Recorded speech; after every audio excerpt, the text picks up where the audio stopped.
İki tacir çox hündür bir qayanın üstündən keçirdilər. Bu zaman qaya lərzəyə gəlir və uçur. Tacirin biri nərə çəkib Allaha yalvarır, harayına çağırır. O biri tacir isə heç ağzını açmır. Allaha yalvaran tacirin ayağının altından qaya uçur. Tacir qayanın dibinə düşərək yaralı, ölüm halında qalır. O biri tacir sağ-salamat qayanı keçir. İllər keçir, yaralanan tacir sağalır. O biri tacirlə rastlaşır. Yaralanan tacir deyir, "Ay qardaş, məni bu işdən agah et görüm. Niyə o vaxt mən Allaha yalvara-yalvara qayadan düşüb yaralandım, sən isə Allaha yalvarmadan sağ-salamat keçdin?"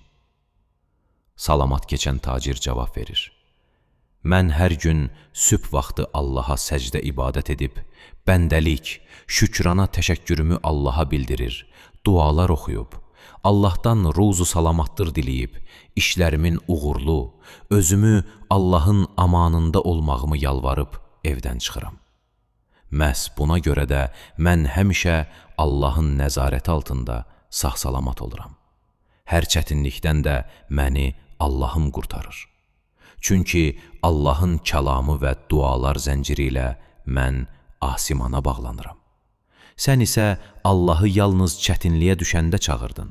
Əfsus ki, bu da çox gec idi."